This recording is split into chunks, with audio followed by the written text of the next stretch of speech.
Bonne nuit, Arthur.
Que faites-vous dans ma maison, hein?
Le crâne fracturé comme une coquille d'œuf. Arthur Legotte, professeur de musique à la retraite. Autant respecter qu'admirer. Et il avait disparu de sa maison de retraite.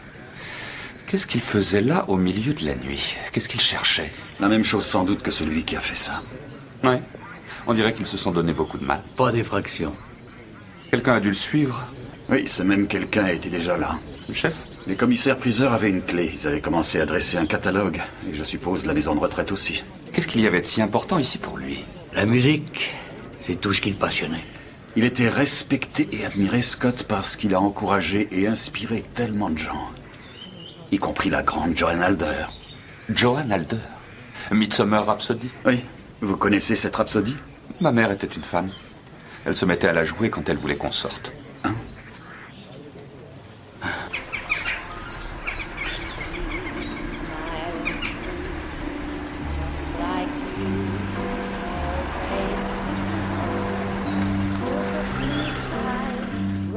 The gray clouds far away.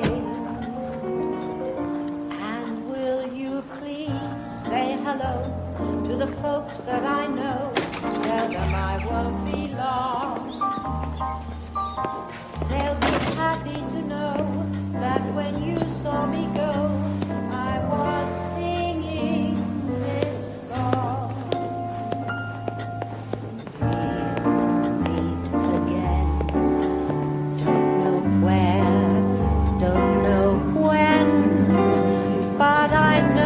We'll meet again. Again some sunny day. Bonjour Peggy. Toutes nos condoléances. Arthur aimait qu'on lui chante cette chanson. C'était une de ses préférées.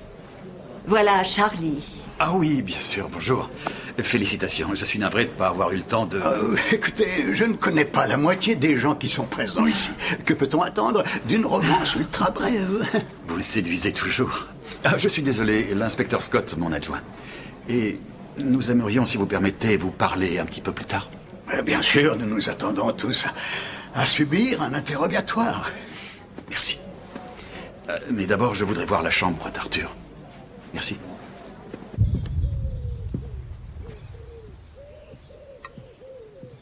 Alors, qui est Vera Lynn? C'est Peggy Alder, Scott. Quoi, ce serait la mère de Joan? Absolument. Celle dont la maison va être transformée en mausolée? L'association Joan Alder préfère sans doute l'appeler un musée vivant. Vous connaissez la famille? Oui, par l'intermédiaire de Joyce. Il y a quelque chose qui m'échappe. Ce n'était pas exactement votre John Lennon de l'époque. Elle n'a écrit qu'une chanson. Oh, elle a écrit bien plus que ça. Une musique charmante, magnifique. Mais c'est pour cette rhapsodie, la Midsummer Rhapsody, qu'elle est célèbre. Que pouvait donc avoir Arthur Leggott qui ait tellement de valeur, Scott? Une seconde rhapsodie inconnue. Oui, peut-être.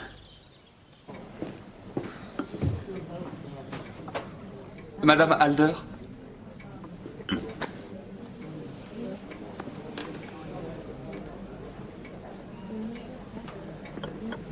Merci.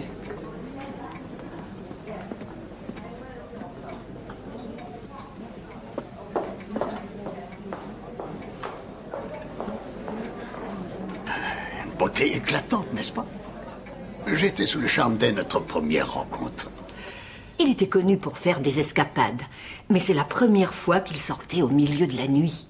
Nous étions très très proches. Oui, je sais, Peggy. Ce qui rend encore plus stupide que nous nous soyons disputés.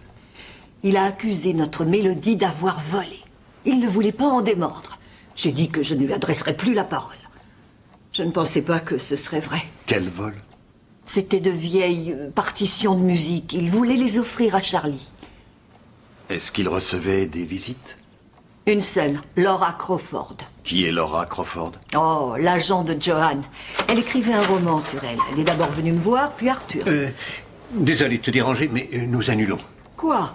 L'avant-première Mélodie a dit Oh. que c'est... Alan Thorpe, mon gendre. Ah, donc nous remettons ça plus tard. Oh, pourquoi j'irai voir un endroit où j'ai vécu il y a une 40aine d'années? Je vous laisse entre vous. Parce que tu as dit que tu le voulais et que j'ai tout organisé. Ah, je ne peux pas, désolé. Je le verrai à l'inauguration. Je vais bavarder avec Mélodie. Tu as la cuisinière alors? Pardon? Monsieur Swinscoe a dit qu'il a reçu une copie parfaite. Jusqu'où tu veux aller pour quelque chose d'aussi ridicule, voyons? On va penser que nous étions pauvres à l'époque. Tu l'étais? Je ne sais pas ce qu'il y avait dans le dossier, je n'ai pas regardé. Et j'ai pensé que c'était un objet qui appartenait à Joan. Donc il vous a envoyé chez lui pour que vous le lui rapportiez? Mais c'était quand? Ça remonte à 1 mois environ. Pourquoi vous?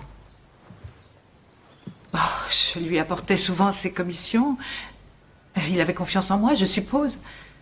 Mais quel rapport entre sa mort et ce dossier? Je n'en sais rien. Pour l'instant. Il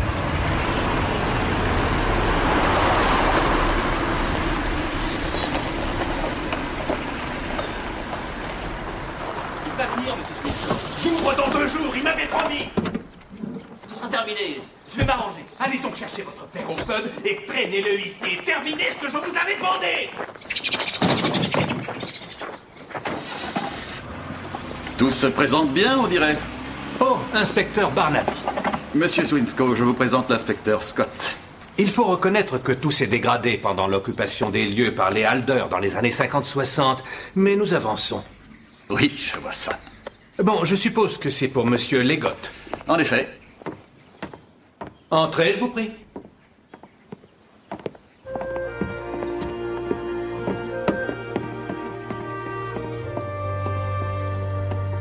Ah oui, c'est du beau travail. Monsieur Swinscoe, quand avez-vous été au courant des desiderata de monsieur Leggott? Il y a 2 mois par une lettre d'un notaire. Et considérons pour acquis qu'il y a quelque chose qui vaut une fortune dans la collection d'Arthur Leggott. Voyez-vous ce que ça pourrait être? Du tout. Une partition de Joan Alder, peut-être? J'aimerais. Et en dehors de vous, voyez-vous quelqu'un qui pourrait s'intéresser au contenu de la maison d'Arthur Leggott? Eh bien, je suppose que Michael Maybury ne voudrait pas que d'autres documents de sa femme tombent entre nos mains. Si vous voulez mon avis, il ne veut pas qu'on glorifie la vie de Joanne parce qu'il veut éviter des questions sur les circonstances de sa mort. Une overdose d'antidépresseurs et une trop forte dose d'alcool a poussé Joanne à s'endormir au volant. Il y a eu une enquête approfondie à l'époque et aucune charge n'a été retenue et personne n'a été inquiété non plus. Ça lui a permis de devenir riche, n'est-ce pas? Ses droits posthumes ont été énormes.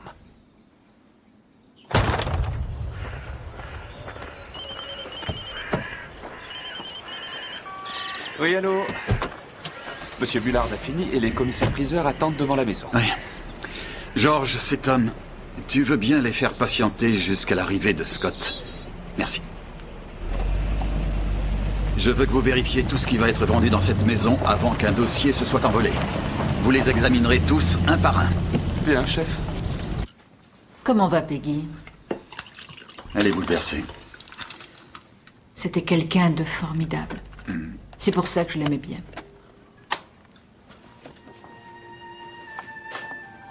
Il a mené une vie si intéressante.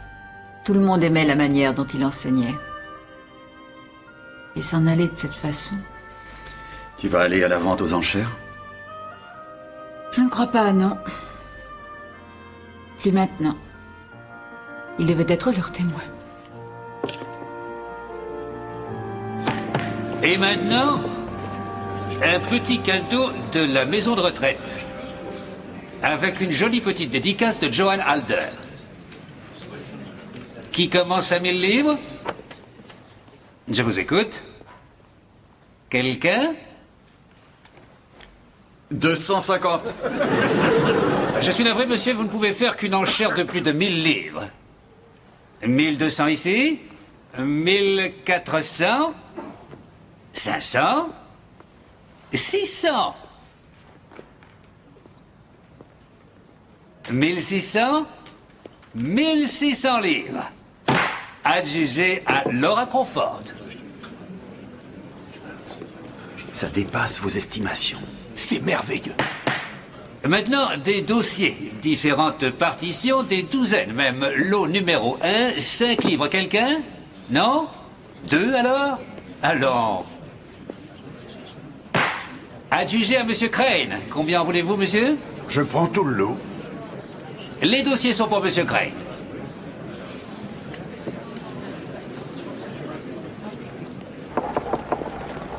Et voilà, Scott.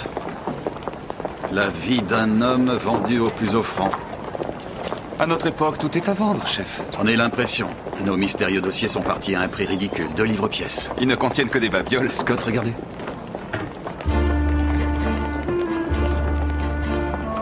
C'est Laura Crawford, l'agent de Joanne Alder.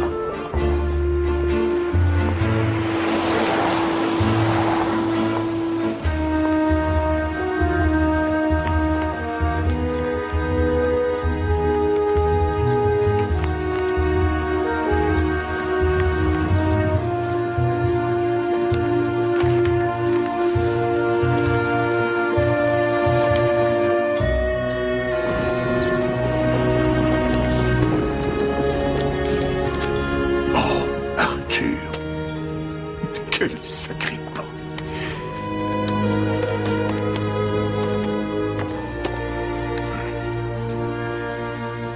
Avec Crane à l'appareil, devinez ce que je viens de trouver.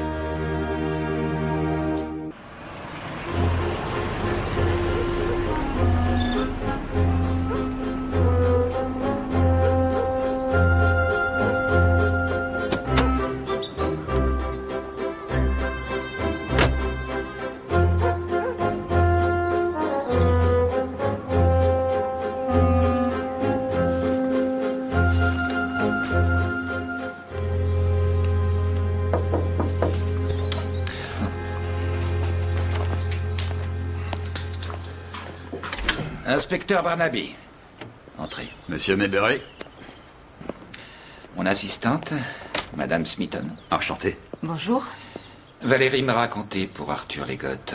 Ça a fait le tour du village. Oui. Connaissiez-vous bien Arthur Legotte? C'est ma première femme qui nous a présentés. Un homme charmant. Il venait dîner de temps en temps. Joanne l'adorait. Même après la mort de votre épouse? En fait, non. Ce qui nous avait réunis nous a séparés. Enfin, je suppose. C'était trop pénible.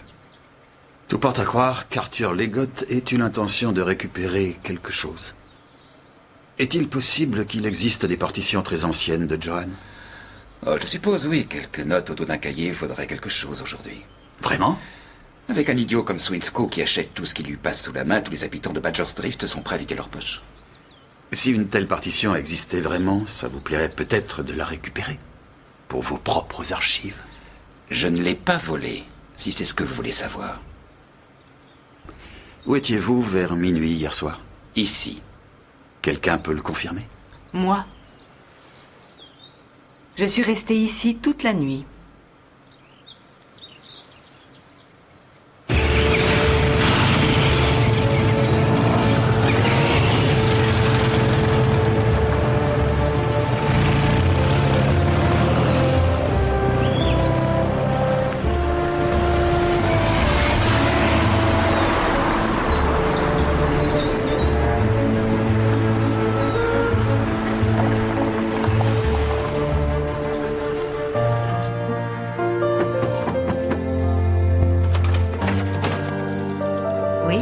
Je suis l'inspecteur-chef Barnaby, mon adjoint, inspecteur Scott. On peut entrer? Bien sûr.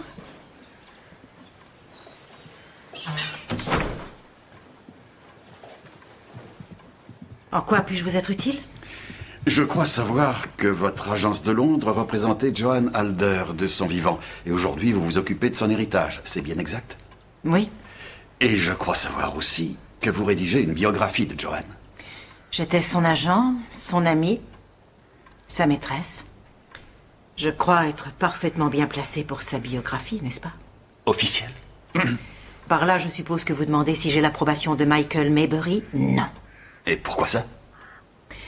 Parce qu'il sait que je n'ai jamais cru au mari affectueux et aimant. Mais il vous laisse gérer l'héritage. Il préfère me laisser faire de peur que je dise certaines choses. Et qu'est-ce que vous pourriez dire, madame? Vous n'êtes pas là pour un crime qui remonte à 20 ans? Non, nous sommes là pour Arthur Leggott. Je suis allée le voir à la maison de retraite. Et qu'est-ce qu'il vous a dit? Rien qui ne soit très utile. Le pauvre homme ne se rappelait même plus clairement comment elle avait été. Vous a-t-il dit s'il avait été en possession d'une partition appartenant à Joanne ou quelque chose qui avait un rapport avec elle? Il n'a rien dit, mais j'en suis à peu près sûre. Ah. Harvey Crane, vous venez de le manquer. Une ancienne partition de Joanne était dans un des dossiers des vieux papiers de la vente aux enchères. J'ai vérifié tous ces dossiers. Et il a proposé de vous la vendre? Combien? J'ai offert 50 000 livres. Ouh. Vous devez empocher de belles commissions. Les droits mondiaux de la Rhapsodie, à eux seuls, se montent à 250 000 livres par an. Michael Maybury touche tout en tant que seul parent? Pour l'instant. Comment ça, pour l'instant? Allez-vous à l'inauguration de la maison de Joanne demain? Oui, j'y vais. Alors je vous y verrai. Ça promet d'être très intéressant. Bonjour, chérie. Et vous avez trouvé la partition dans un de ces dossiers? Oui. Ils viennent tous de la vente aux enchères? Oui. Et vous avez tout de suite su ce que c'était? Oui, bien sûr. Une ancienne version de la Rhapsodie. Nul n'aurait imaginé qu'elle aurait pu la composer si jeune. Et vous l'avez portée à Laura Crawford? Il fallait que je la montre à quelqu'un. Je n'ai aucune intention de la vendre. Qui vous a fait ça à l'œil? Je me suis cogné contre un placard.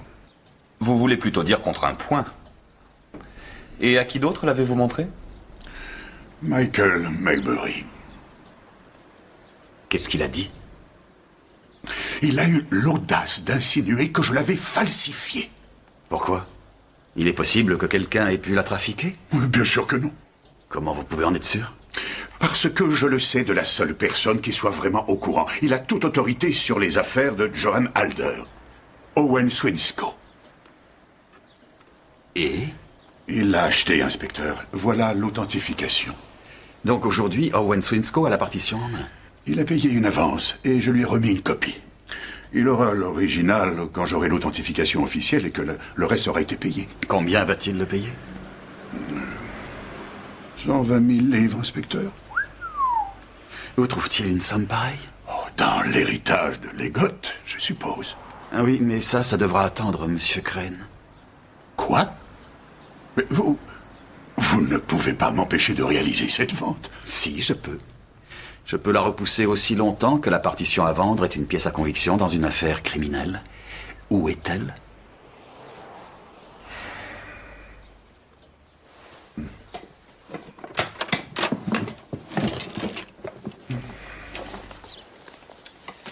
Vous portez ça à George Bullard, Scott? Oui, chef. C'est précieux. Je sais. Je suis certain d'avoir fouillé tous les dossiers. Il n'y avait rien. Je vous crois, Scott, je vous crois. Mais je ne crois pas qu'elle ait été présentée à la vente aux enchères. Vous croyez que Crane l'a subtilisée chez Arthur Leggott? Quelqu'un l'a subtilisée. Et d'une façon ou d'une autre, elle a fini dans un dossier dans la boutique de Crane.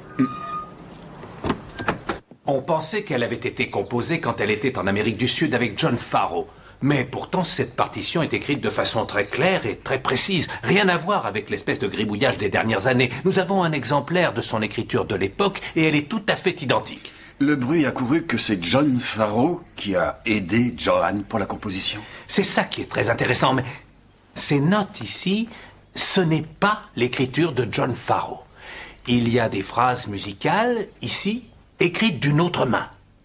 Et ici, elle a incorporé ces phrases musicales. Donc, autrement dit, elle a commencé à travailler sur la rhapsodie quand elle était encore étudiante. Ce n'est pas croyable. Et pendant qu'elle prenait des leçons avec Arthur Leggott. Oui. C'est ce qui explique pourquoi il l'avait entre les mains. Hein?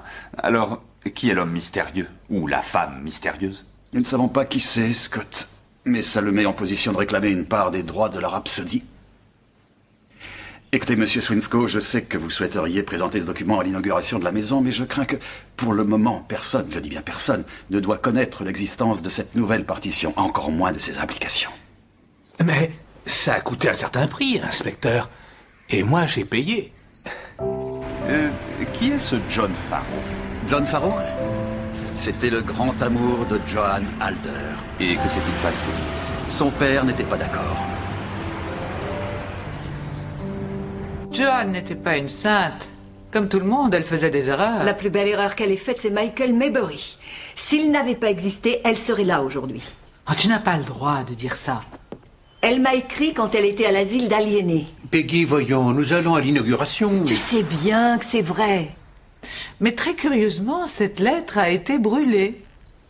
Tu crois que je mentirais sur ce sujet ? Je l'ai brûlée parce que s'il avait mis la main dessus, il l'aurait utilisée pour la garder où il l'avait envoyée. Il l'a mise là-bas dans son propre intérêt. Oh, dis ce que tu veux.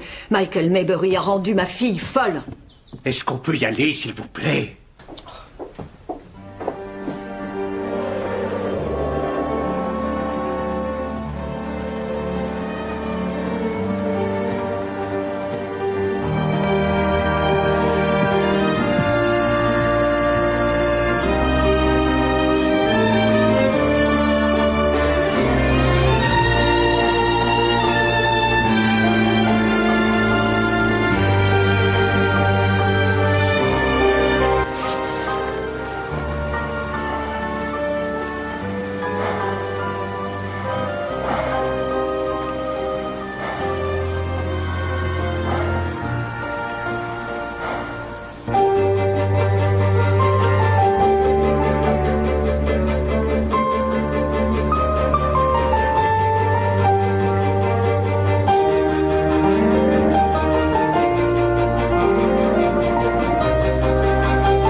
Mesdames, mesdemoiselles, messieurs... C'est avec un grand plaisir que j'ai la possibilité de vous présenter une certaine jeune femme dont le destin nous a été révélé aujourd'hui. Une jeune femme qui a récemment eu la chance de découvrir ses véritables parents. Sa recherche l'a amené jusqu'à moi, mais seulement pour apprendre avec une grande tristesse que ses 2 parents n'étaient plus de ce monde.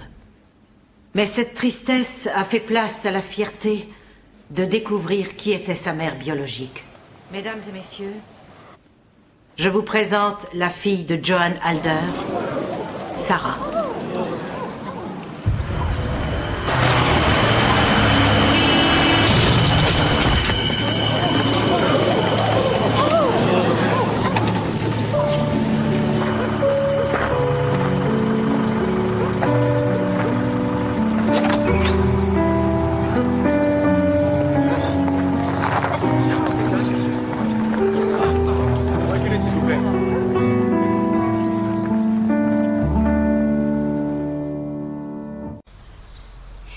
C'est insensé. Elle n'a même pas eu la décence de dire à cette pauvre fille que sa grand-mère se trouvait dans la salle. J'ai comme l'impression que c'est le genre de Laura Crawford. Elle ne rate pas une occasion d'être prise en photo. Elle aime bien les premières pages.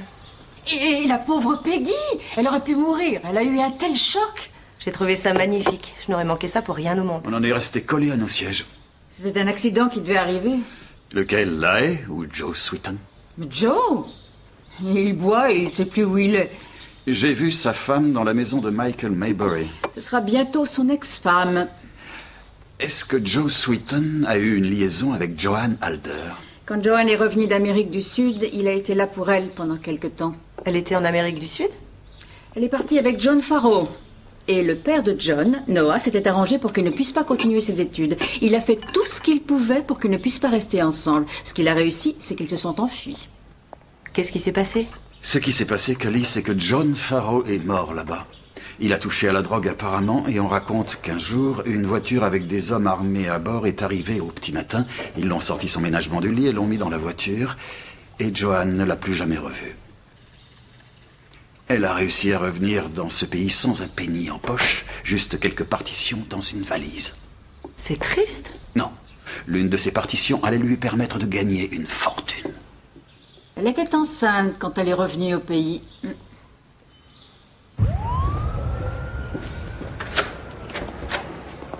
Il a surgi en reculant. Dans la ruelle. Personne n'aurait réussi à l'éviter.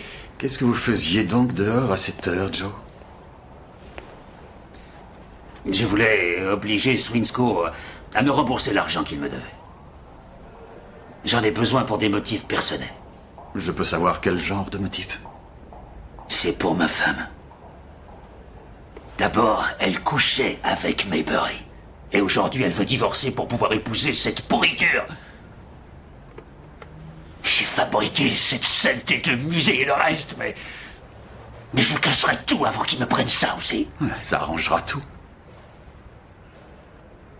Où étiez-vous mercredi dernier vers minuit? Quand? La nuit où Arthur est mort. À environ 30 mètres du Badgers. Je suis tombé dans un fossé et j'ai pas pu me relever.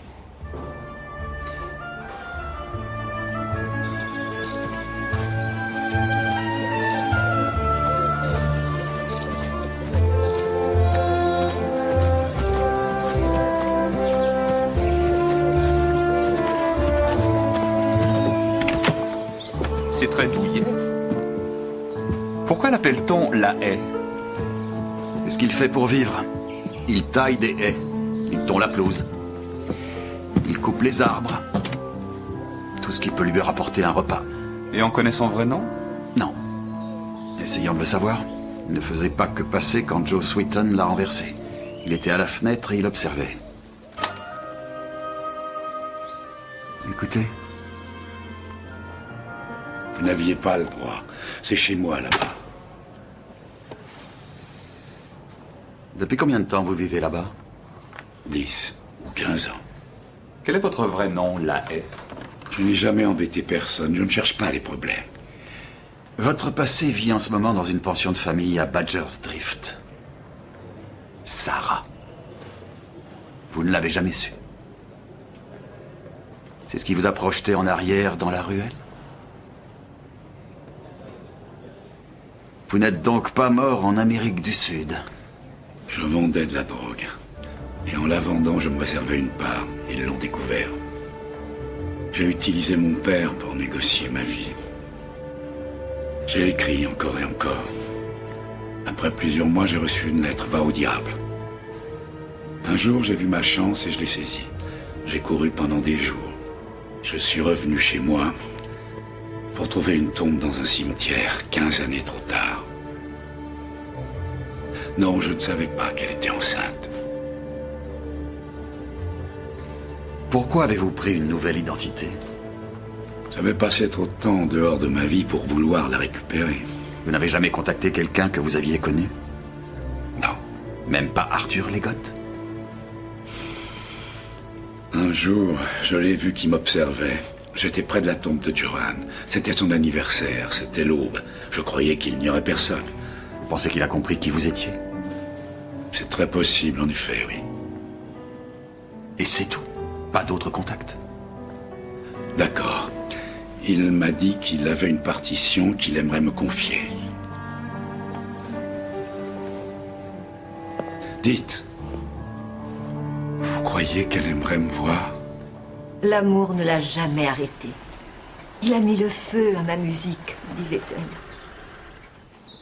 Je n'ai jamais vu quelqu'un aussi amoureux qu'elle à l'époque. Je la surprenais en train de le regarder, comme si son cœur ne faisait qu'un avec lui.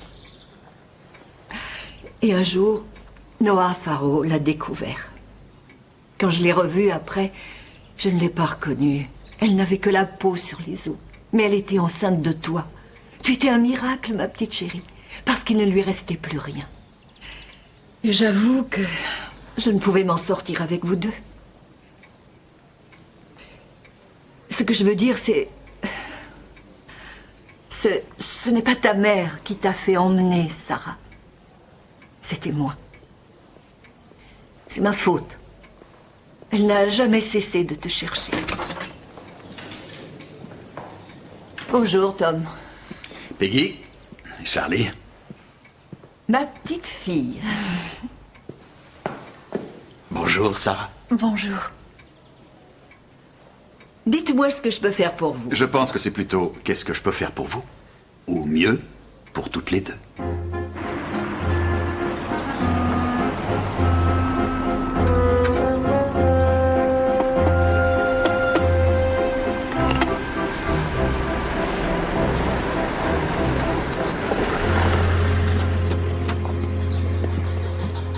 Vous auriez bien besoin d'aide maintenant. Ouais. C'est mon père qui devait faire ça. Quand allez-vous le relâcher? Il est sorti? Ah. Il est au Badgers alors. Comment va la haie? Il survivra. Écoutez, il voulait de mal à personne, d'accord? Il a juste beaucoup de choses en tête en ce moment. Maman et lui vont divorcer.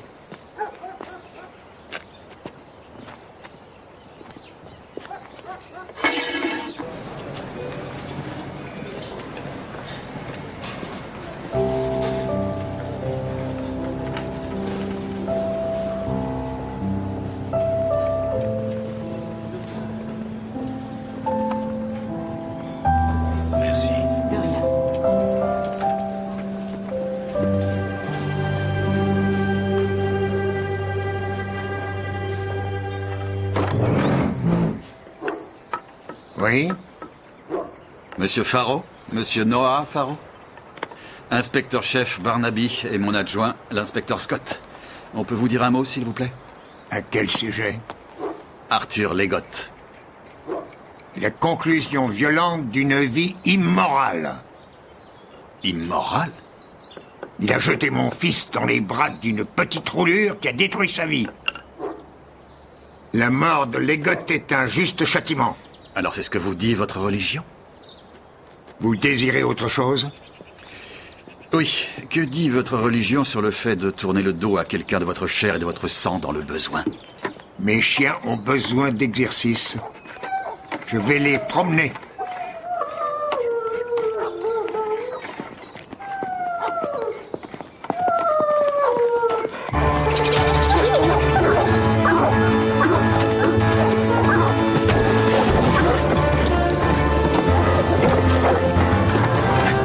Voilà un personnage particulièrement antipathique. Pourquoi vous ne lui avez pas dit que son fils était vivant? Je vais le faire, quand il le méritera. Et il a encore trop de haine en lui. Imaginez comment il devait être il y a 30 ans, quand il était en pleine forme.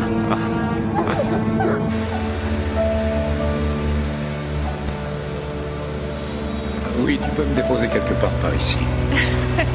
Tu ne veux pas que je vois où tu habites? Ici, ce sera bien. Est-ce que je te reverrai? Ça te plairait? Oh, bien sûr. Demain? Oui, laisse-moi t'inviter à dîner. Non, c'est moi qui t'invite à dîner.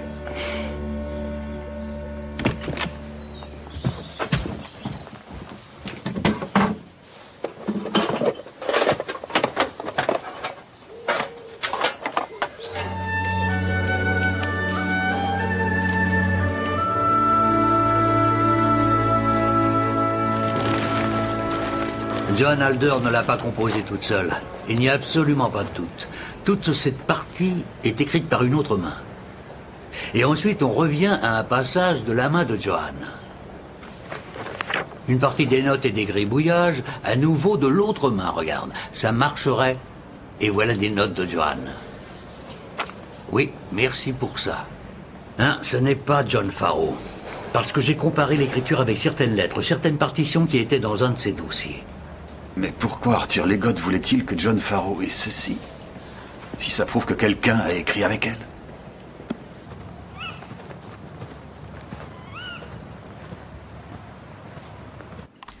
On peut apprécier la notion romantique qu'une autre personne ait participé. L'ennui, c'est que ça remet en question tout le travail de Joan. Ça peut présenter un prodigieux intérêt. Barnaby avait raison de nous suggérer de garder cette histoire de partition inconnue entre nous.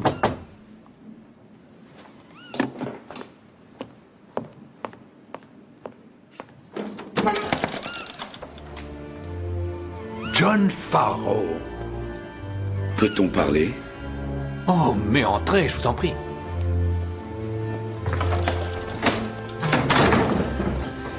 On a essayé de tout reconstituer comme c'était en 65. C'est proche, non? Notre secrétaire, Monsieur Alan Thorpe. Alan, je vous présente John Farrow. Alan Thorpe. Vous avez épousé la sœur aînée de Joan, Mélodie. C'est exact. Je suis venu à vos fiançailles. On vous a offert plusieurs sets de table. Oh, John. Ah, c'est un choc, je dois vous le dire. J'ai une lettre de Joan.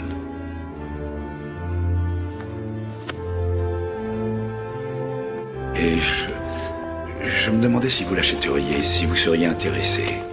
Eh bien, c'est possible. Qu'en dites-vous? Et pour vous, ça n'a aucune valeur sentimentale? Si. Pourquoi la vendre, alors? Ça me regarde. Combien? 200 livres. En liquide. Si vous voulez nous accorder un petit moment. Bien entendu. Vous permettez que je jette un coup d'œil? Oh, bien sûr, oui.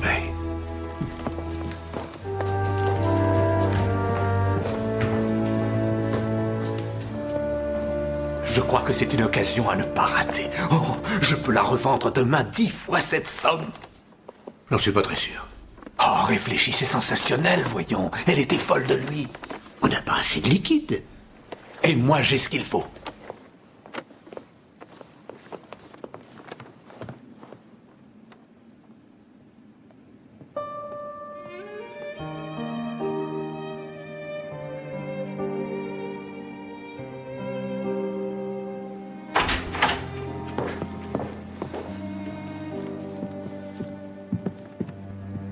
Vous avez fait du bon travail.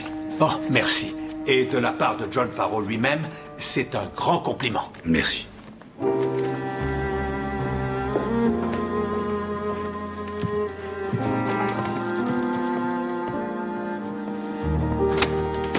Il n'a pas voulu me laisser voir où il vit. C'est une pitoyable caravane miteuse, c'est pour ça. Ça m'est égal. D'accord, mais lui, il pense le contraire. Je veux qu'on apprenne à se connaître. Il m'invite à dîner. Oh, oh, ça c'est gentil. Qu'est-ce qu'il paye? C'est lui. Avec quoi?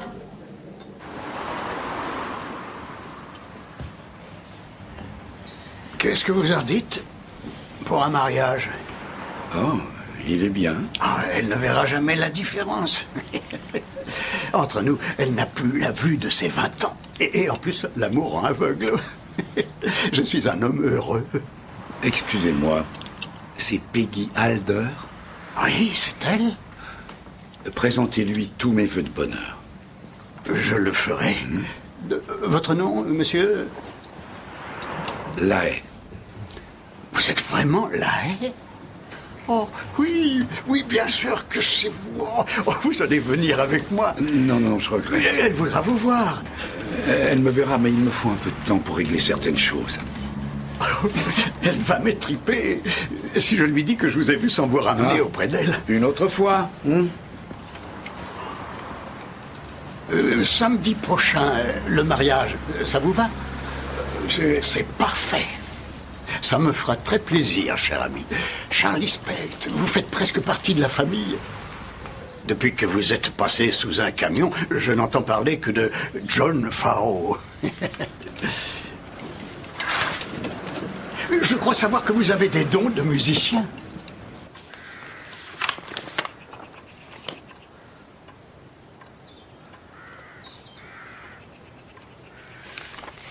Alors, qui est-ce?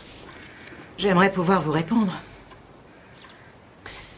S'il y a réellement quelqu'un qui l'a aidé à composer ceci... Excusez-moi une petite minute. Laura Crawford?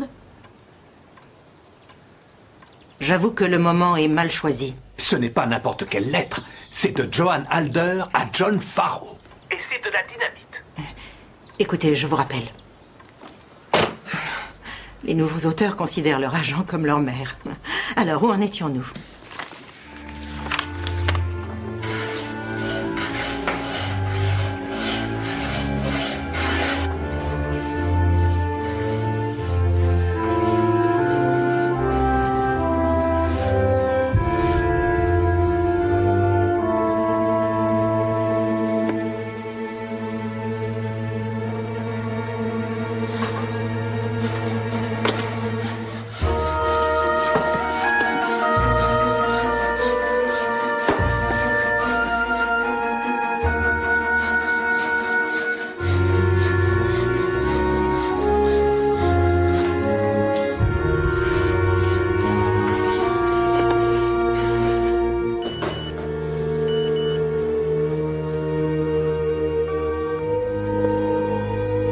Monsieur Swinscoe?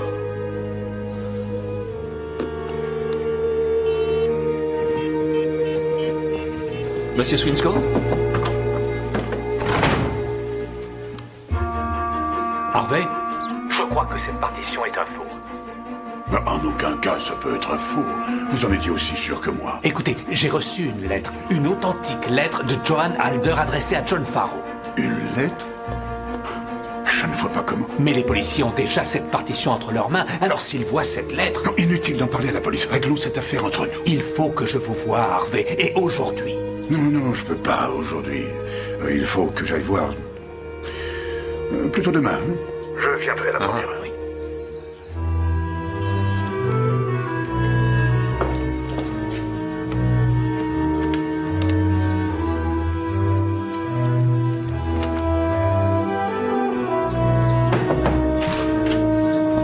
Désolé, monsieur Swinscoe, mais je file. J'ai encore des petites bricoles à faire, mais je viendrai terminer demain. Oui, d'accord, merci.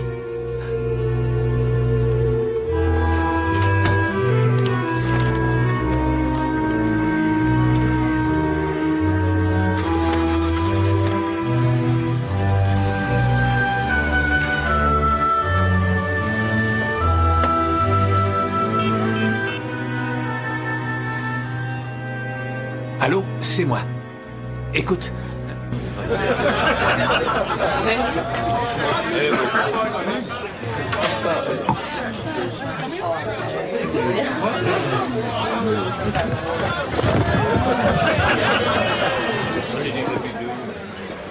Allez, debout. Debout. Oh. Je t'invite. Non, c'est pour moi, s'il te plaît.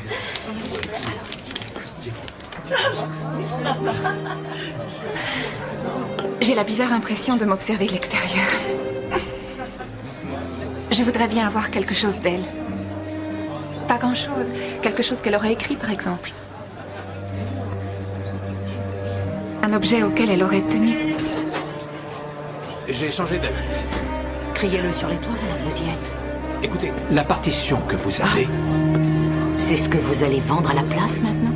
Non, bien sûr que non. Comment pourrais-je? La police l'a confisquée.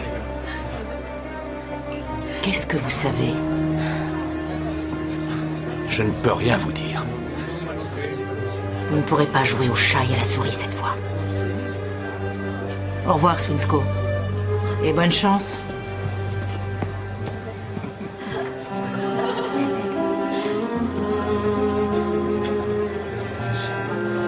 Excuse-moi.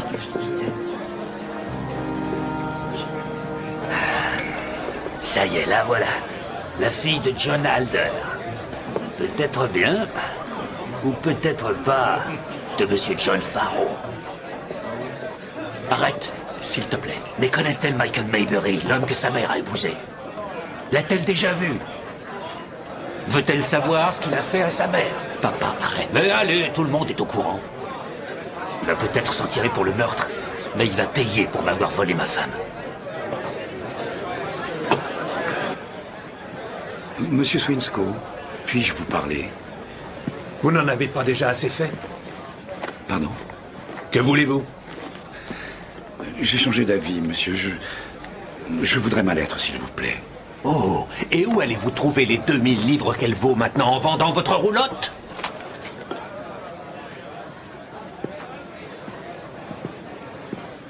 Ah, le prodigue est de retour. Bon. Ça me paiera mon essence.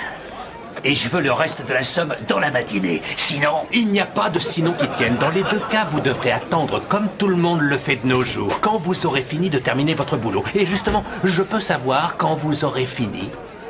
Ah, vous êtes un petit malin pour un bibliothécaire parvenu. Papa, ça suffit. Allez, viens, ça suffit. Allons. Papa! Un rat de bibliothèque qui vendrait son âme pour la petite culotte d'une morte, et il peut même pas payer ses dettes.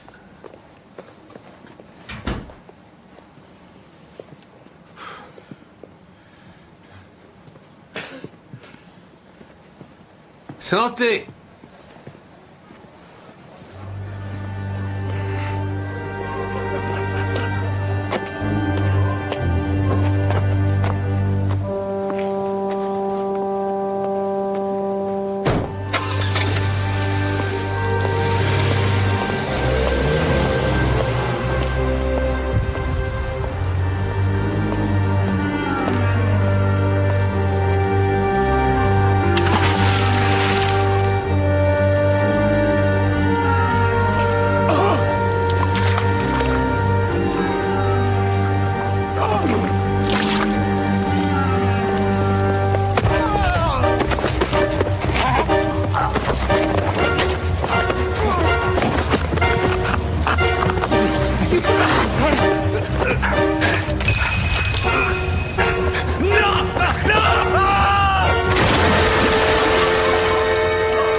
Charlie va certainement la combler de bonheur. Elle le mérite tellement. Elle vit seule depuis si longtemps. Où est passé le premier mari? Il a disparu. Johan devait avoir à peine 11 ans. Il était jardinier municipal. Et la maison de Noah Farrow? Parti avec la femme de Noah Farrow. Ah. On rêve. Vous êtes dingue dans votre génération. Ça, ce n'est pas ma génération. Je te remercie. Enfin bref, si je n'emmène pas Peggy acheter sa robe, il n'y aura pas de mariage. Barnaby?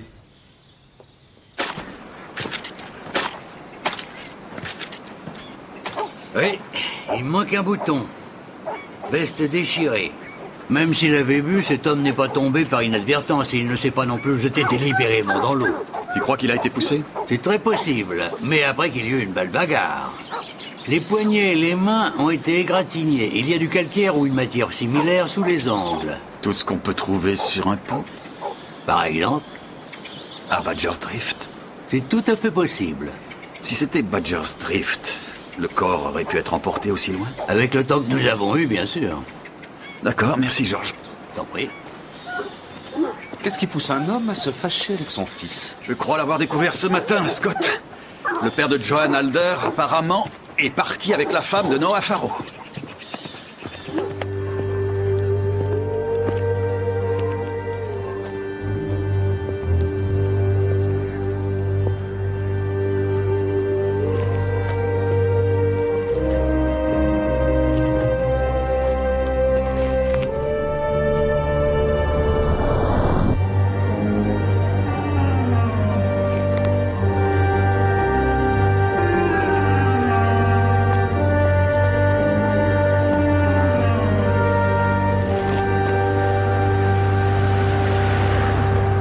Il était au Badgers avec Laura Crawford, chef. Tout cela était au bar ou dans la salle à manger. Bullard avait raison. C'est de là que quelqu'un l'a projeté dans l'eau. Qu'en dites-vous? C'est ravissant. C'est superbe. Tu crois qu'elle aurait plu à Joanne si elle était avec nous? Je suis là, maman, et c'est très joli. Oui. Merci.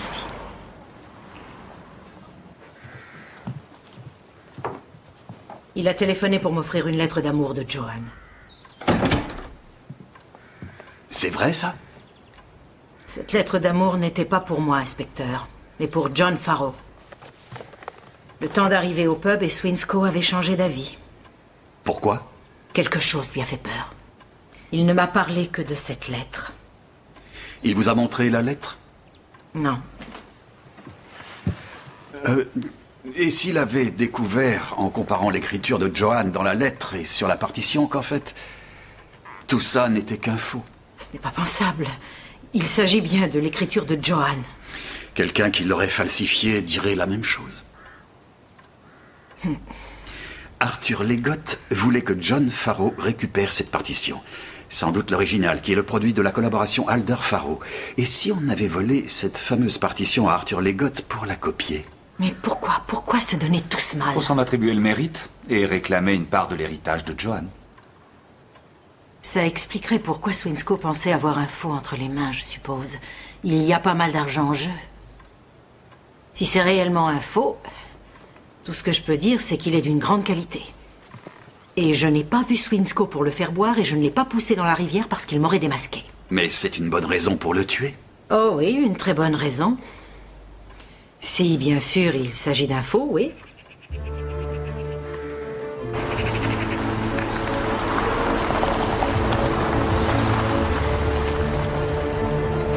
Si la lettre n'était pas dans la poche de Swinscoe, elle est forcément là.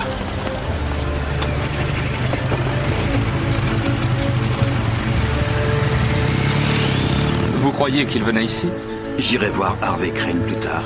Trouver cette lettre. Oui, chef.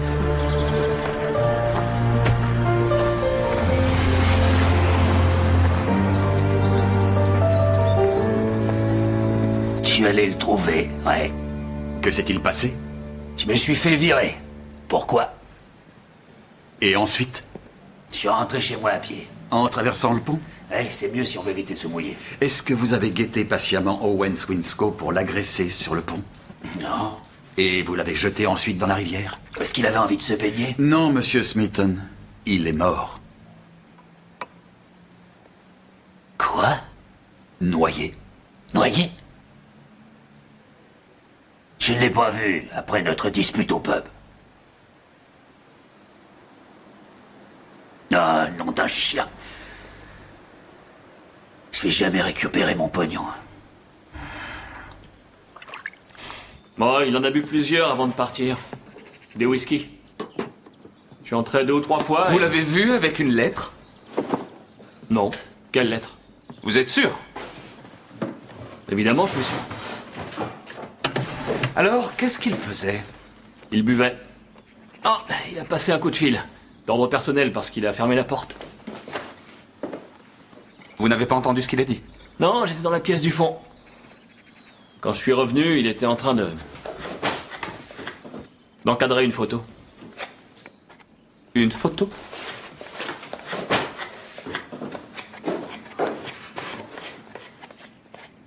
Non, celle-là.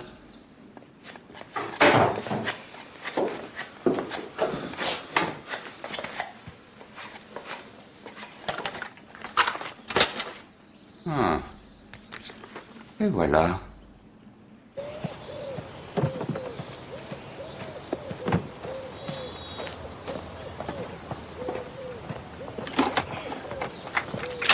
Monsieur Barnaby, nettoyage de printemps. Vous étiez au Badgers hier soir. Vous avez pris un repas pour lequel vous avez payé en liquide. Oui, j'avais vendu une lettre à Owen Swinscoe. Une lettre d'amour de Joanne? Oui. C'était le sujet de votre conversation avec Monsieur Swinscoe, n'est-ce pas? Je voulais la récupérer. Je ne savais pas comment j'allais payer pour ça, mais... Vous n'avez pas revu Owen Swinscoe plus tard? Non. Pourquoi? Qu'est-ce qu'il a dit? Combien vous avez touché pour cette lettre? Je vous en prie. J'ai touché 200 livres, inspecteur. Ça ne vous a pas ennuyé de la vendre? Bien sûr que si. Jusqu'à ce que je vois Sarah, c'était ce que j'avais de plus précieux de Joanne. Bonjour, Sarah. Bonjour. Et la lettre, vous ne l'avez pas récupérée? Non, fouillez si vous voulez.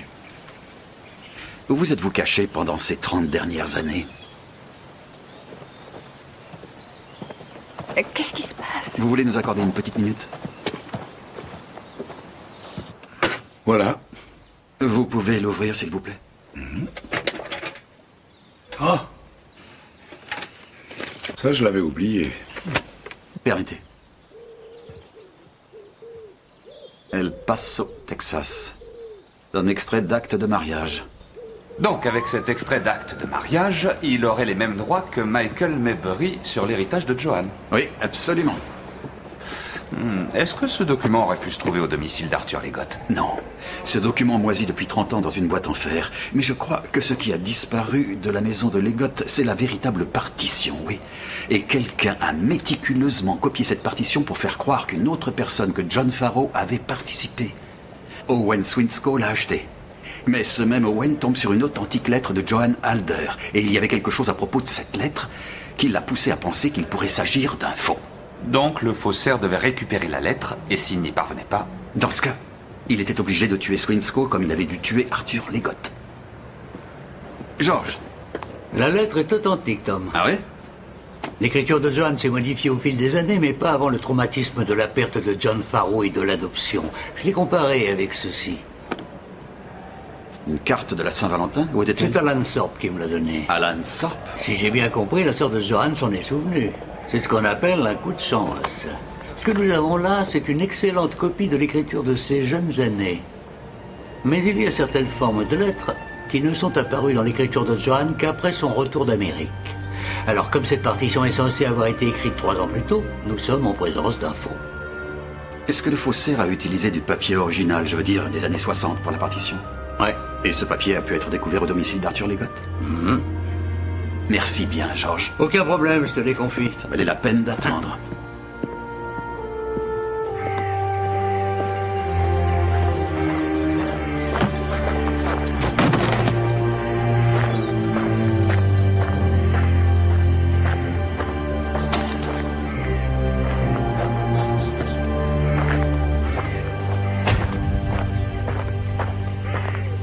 Donc le faussaire se rend au domicile de Leggott pour prendre la partition originale et la recopier.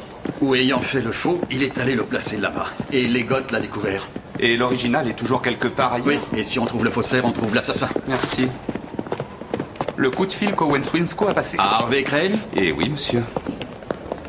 Ma mère va dire que Michael Maybury a quelque chose à voir avec cette histoire. Ils ne se sont jamais entendus, Maybury et Owen Swinscoe. C'est d'un ridicule. Oh, si elle peut lui mettre sur le dos la mort de Joanne à cause d'une lettre que Joanne aurait écrite quand elle était si loin que personne ne peut se rappeler la date. C'est quelque chose que nous ne saurons jamais. Quoi? S'il était folle quand elle l'a écrite ou si elle était réellement en danger. On sait que tu ne l'as jamais aimé. Je n'aime pas le fait qu'il ait vécu grâce à ta sœur toutes ces années. Il est riche. C'est un auteur qui a réussi, à sa façon. Tu ne l'as jamais aimé parce que c'est lui qui avait gagné le cœur de Joanne et pas toi. Je la voulais comme tous les hommes la voulaient. J'ai été simplement idiot d'avouer une passion de gamin à la femme que j'ai épousée. On ne dit pas à la femme qu'on a épousée qu'on est complètement fou de sa sœur.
Chère maman, c'est une photocopie d'une lettre d'une femme censée avoir perdu l'esprit.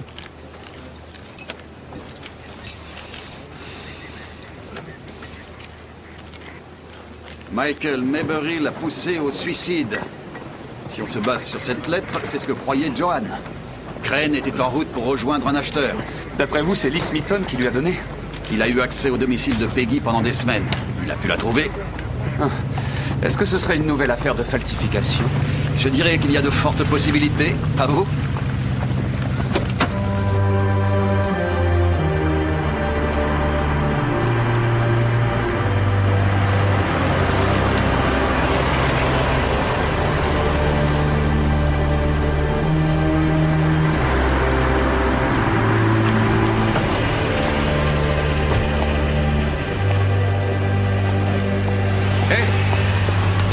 Vous allez quelque part?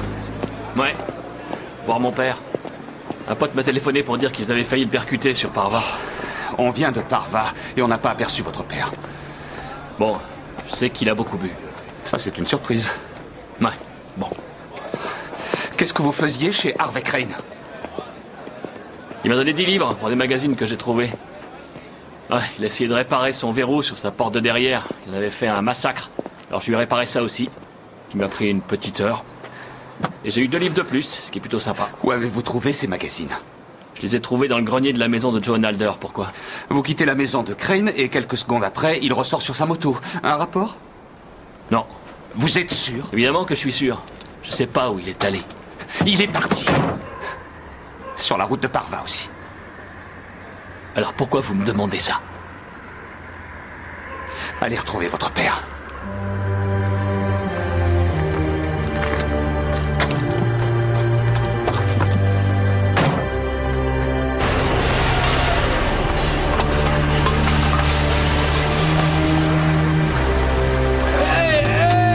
Joe, non! Non!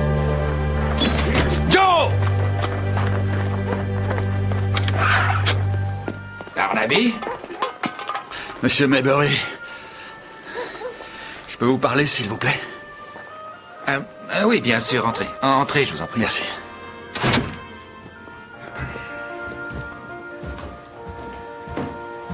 Bonjour, Madame Smithon. Ce n'est plus Smithon, inspecteur. Non. Monsieur Maybury, je voudrais vous demander de regarder quelque chose pour moi. Ceci.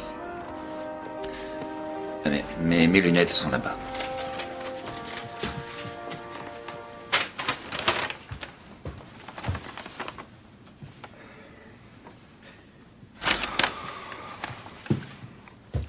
Si s'il s'agit de la lettre reçue par Peggy Alder il y a des années... Je comprends maintenant pourquoi elle est comme ça avec moi.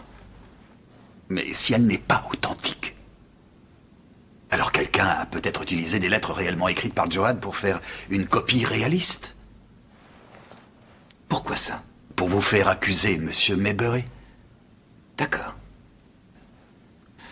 Je sais ce que fait ma femme a vécu, inspecteur Barnaby. Combien d'hommes elle a eu. Comment l'a traînée dans les bars, soir après soir, pour 5 minutes d'oubli. Et je sais ce que j'ai fait pour essayer de la sauver d'elle-même. Alors je me contrebalance de ce que vous ou n'importe qui peut croire.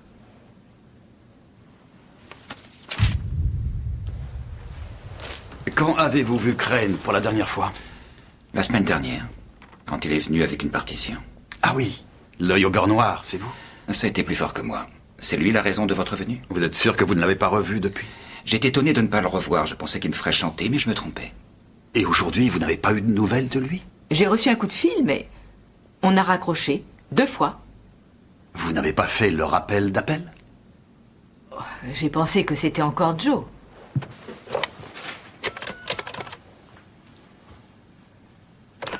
Bonjour.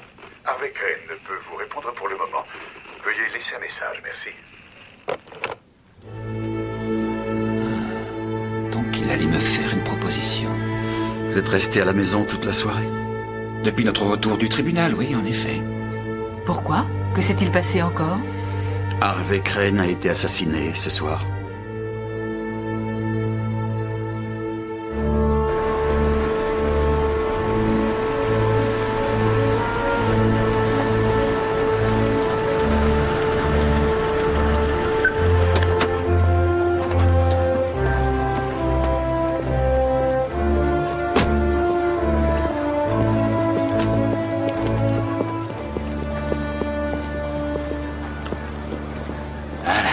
Permis de conduire et privé de Badgers maintenant.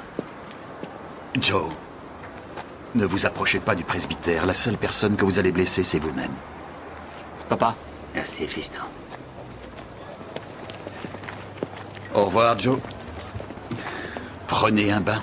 Hé Marva était fermée hier soir. On m'avait dit que Crane était parti par là. Qu'est-ce qui s'est passé? Il y a eu un accident. Lee Smithon y est resté 1 heure, ce qui donne le temps à Harvey Crane de trouver la lettre dans les magazines et de téléphoner. Il a commencé par Maybury.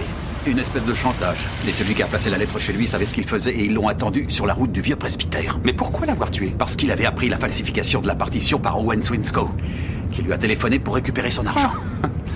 Et notre assassin croit qu'il peut faire accuser Maybury 2 fois. La première pour avoir tué Joanne Alder il y a 20 ans, et ensuite pour la mort d'Harvey Crane, qui est censé avoir la preuve que Joanne avait été assassinée. Ce qui leur aurait laissé la voie libre, une fois la tempête calmée, pour réclamer leur statut d'auteur de la Rhapsodie.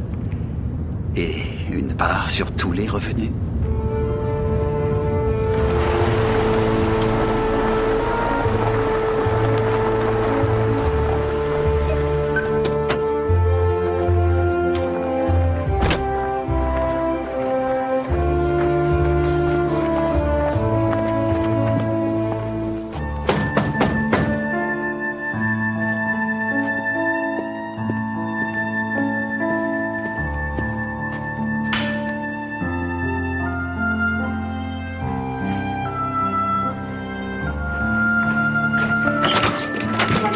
Madame Crawford, je peux vous parler?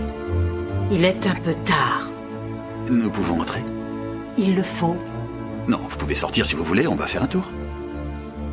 Entrez, inspecteur.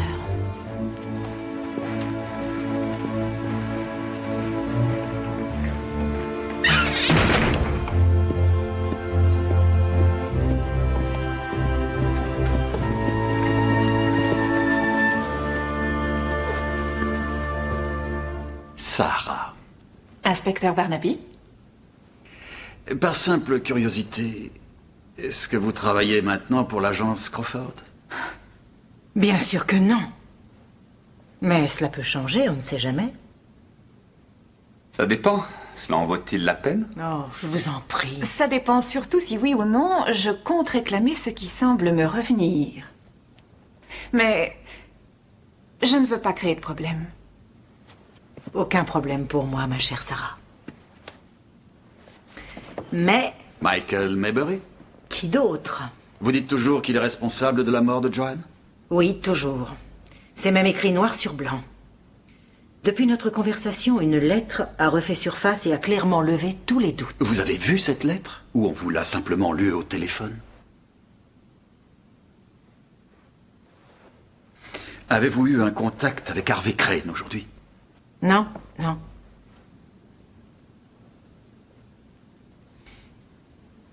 Il a appelé vers les 7 heures.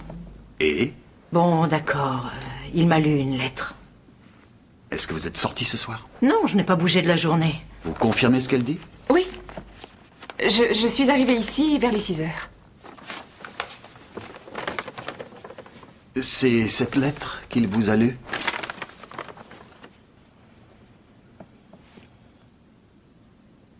Ça en a tout l'air. Ah. Qu'est-ce qui se passe? Vous affirmez que vous étiez la maîtresse d'Alder. Est-ce que vous espérez pouvoir réclamer une part des droits de la Rhapsodie? Moi? Vous croyez que j'ai fait tout ceci? Madame Crawford, je mène une enquête concernant 3 meurtres. Je vous prierai de ne pas quitter le village. Et je me permets un conseil, Sarah. Pour Michael Maybury, vous devriez vous décider rapidement. Comment osez-vous?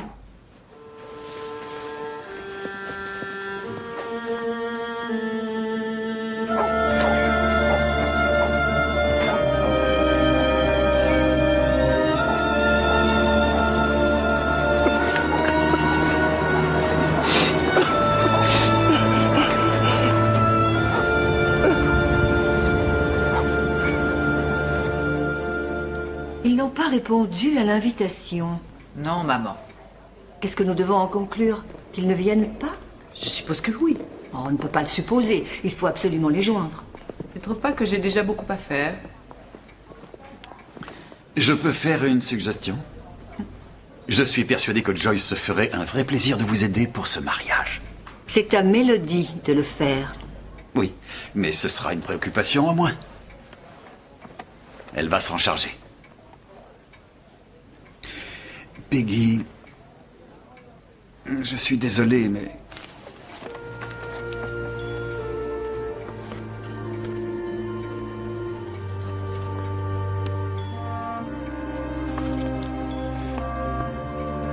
Jalissa.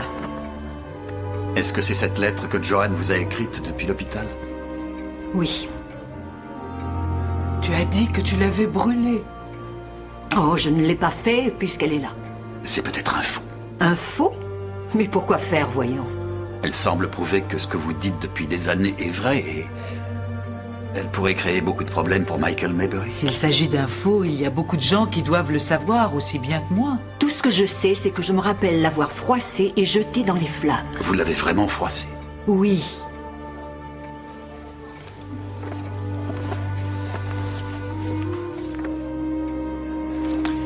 Merci, Peggy.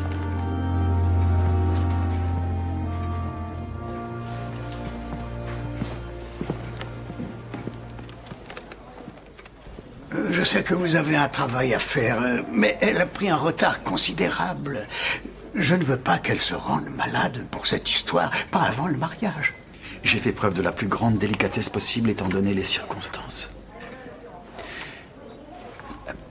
Qu'est-ce qu'elle vous a dit sur Michael Maybury? Oh, 100 fois trop. Il a eu le culot de charger quelqu'un de téléphoner ici pour demander la liste des invités au mariage. Oh, ça m'a l'air d'un personnage bien peu sympathique, n'est-ce pas? Peggy avait besoin d'accuser quelqu'un. Michael Maybury était le candidat idéal, et quand elle a commencé, elle n'a pas pu faire marche arrière. Je crois qu'elle a besoin de votre aide, Charlie. Aidez-la à affronter ce problème.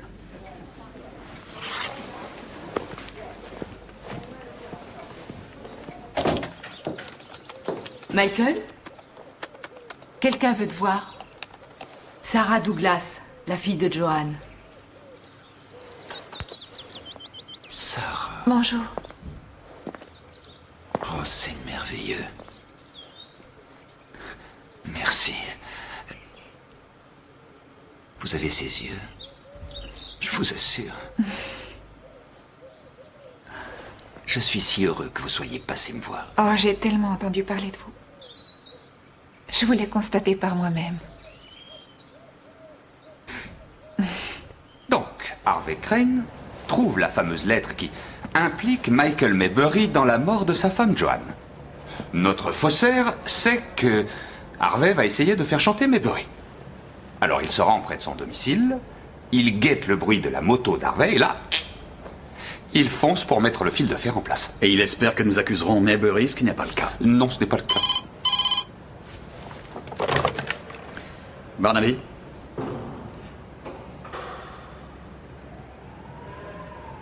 Oh, merci.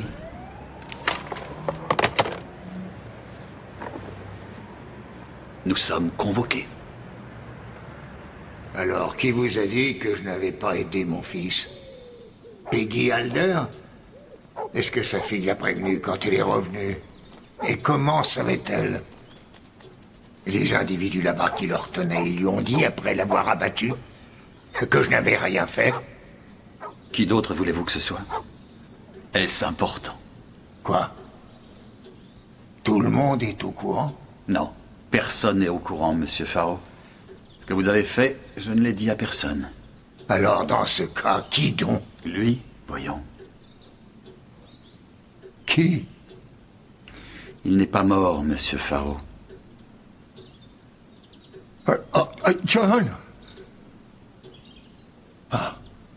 En fait, il vit à moins de 10 kilomètres de vous depuis 15 ans.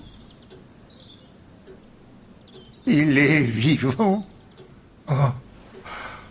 Mon fils est en vie. Il ne voudra pas vous voir. Non, c'est évident.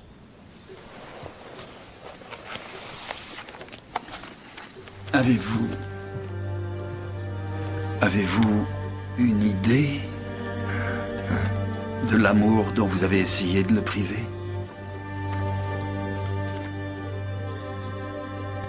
Mais vous ne les avez pas privés de tout. Monsieur Faro, vous avez une petite fille aussi? Personne ne reconnaîtra la haine. J'espère bien. Comment je suis? Tu es magnifique. Merci.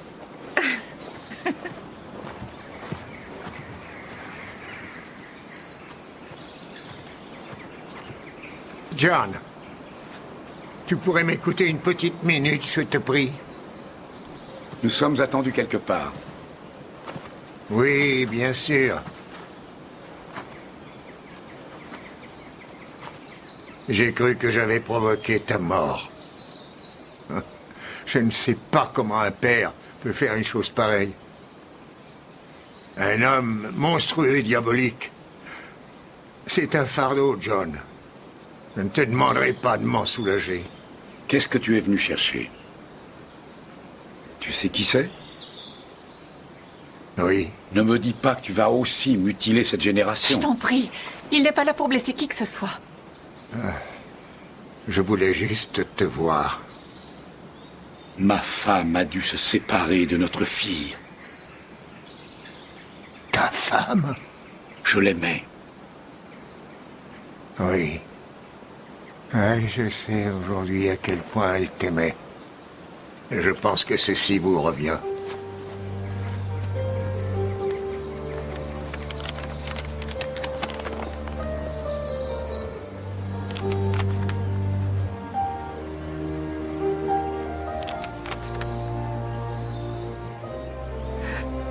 Merci. Il faut qu'on parte. Au mariage? Oui, bien sûr.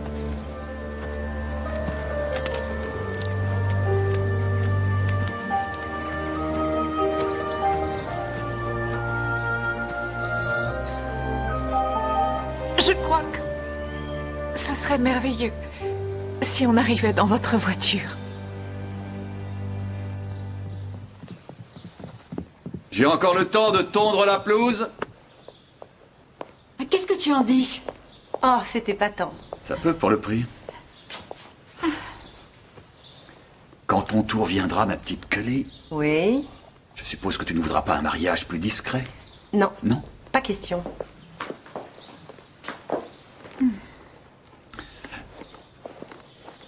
Tu es parvenu à joindre tout le monde, chérie? Oui.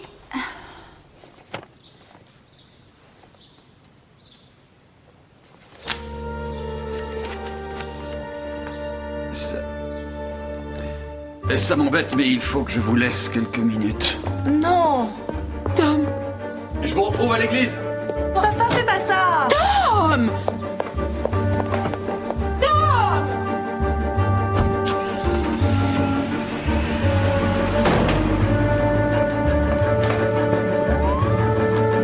Georges. Qu'est-ce qu'il y a? Jette un coup d'œil là-dessus. Regarde le papier.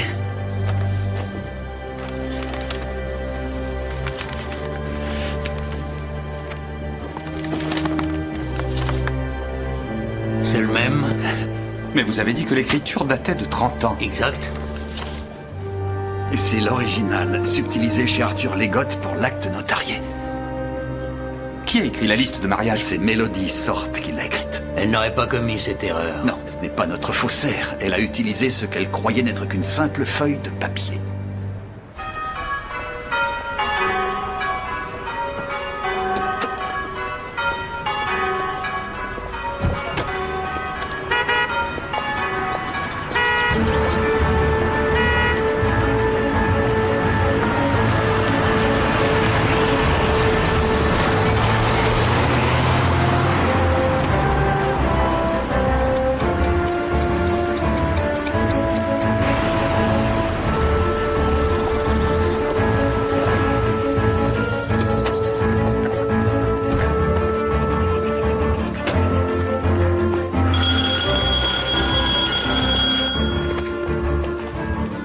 Déjà au mariage, chef.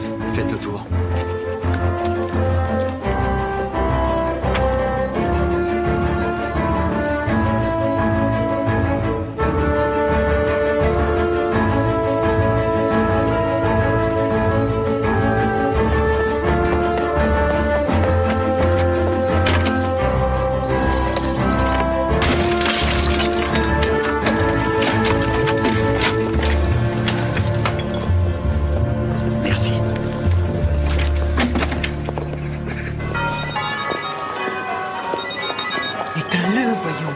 Allô? Oui. Quoi? Oh, comment allez-vous? D'accord, oui, merci. On nous a cambriolés. Quoi? Alan! Non, reste là!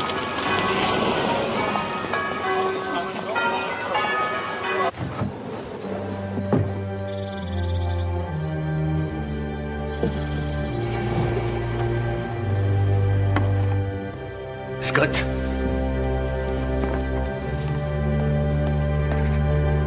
Regardez. Voilà le centre des opérations. La partition originale de la Rhapsodie composée par Johan Halder, avec certaines petites touches faites par John Farrow.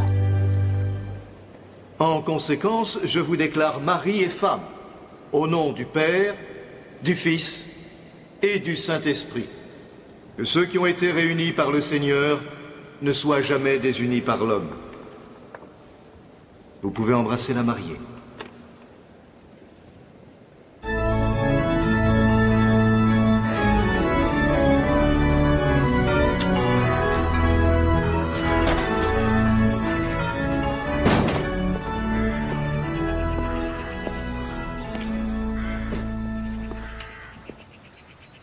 Qu'est-ce qui se passe? Alan Sorp, je vous arrête pour les meurtres d'Arthur Legotte, Owen Swinscoe et Harvey Crane. Je crois que nous allons tous les deux être très heureux.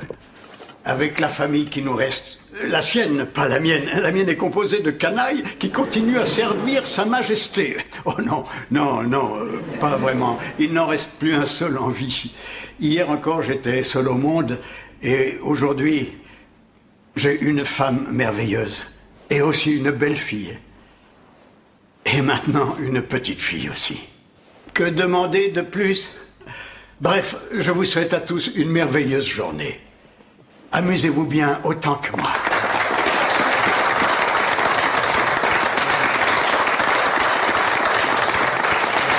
Vous avez pris cette partition originale dans un dossier que votre femme avait rapporté chez vous pour l'offrir à Arthur Legotte.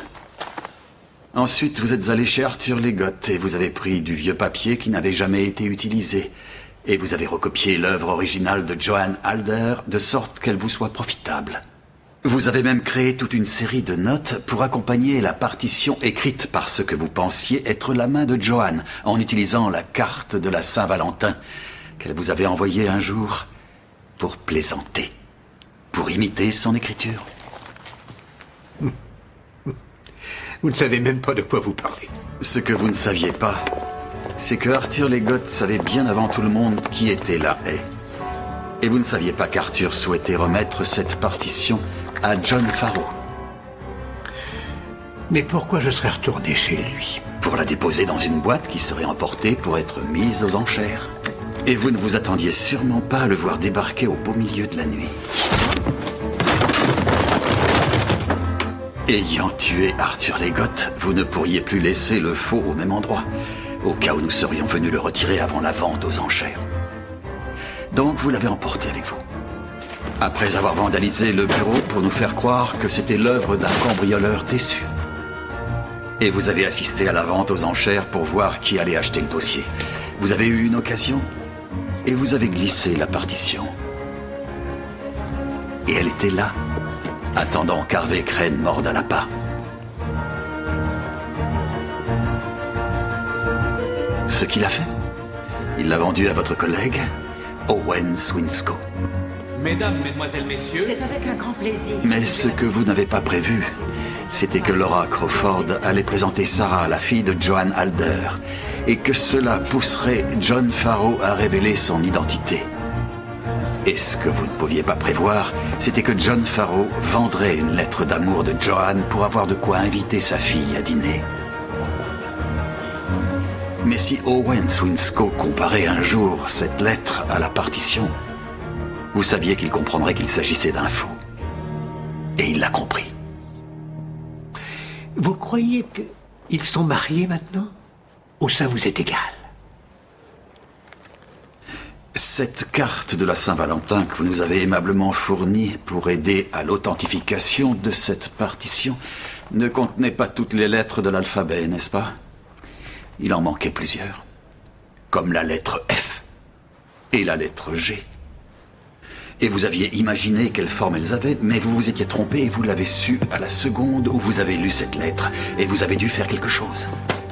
Vous avez attendu Owen Swinscoe à l'extérieur du Badgers. Vous l'avez vu sortir, traverser la route et se diriger vers le pont. Arrêtez! Pauvre idiot! Donnez-moi la lettre! Je ne l'ai pas! Donnez-la-moi!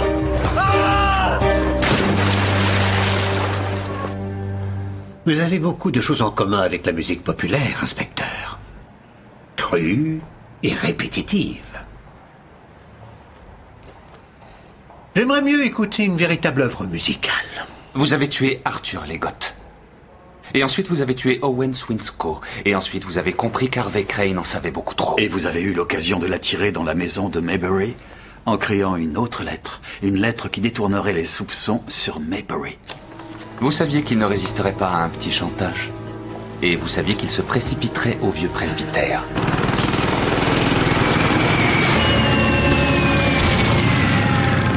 Nous n'étions qu'à quelques mètres de vous à ce moment-là. Vous détestiez Michael Maybury, n'est-ce pas? Non pas parce que vous pensiez qu'il était responsable de la mort de Johann, mais parce que elle l'avait choisi, et pas vous. Vous étiez complètement fasciné par Johann. Je ne crois pas que vous soyez capable de comprendre. Mais pour elle, j'ai toujours été l'amour de sa vie. Même à l'école. Vous pouvez toujours ergoter sur les F et les G. Mais en réalité, c'est moi qui ai inspiré Johann, qui ai collaboré avec elle sur la Rhapsodie. J'étais un étudiant en musique qui n'a pu entrer à l'université. Je n'étais pas assez bohème pour les professeurs. Mais bien avant que John Farrow emmène Johann en Amérique du Sud et lui fasse connaître la drogue,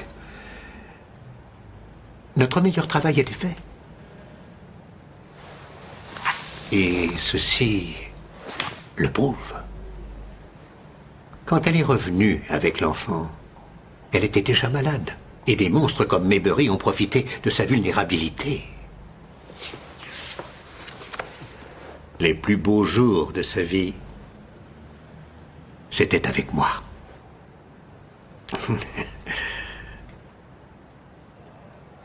Nous sommes d'accord sur un point, Monsieur Sorp. Moi aussi, j'aimerais mieux écouter la musique de Johan Alder. Trouvez-lui une cellule, Scott. Et quand il pourra faire une déposition raisonnable, vous l'inculperez. Oui, chef.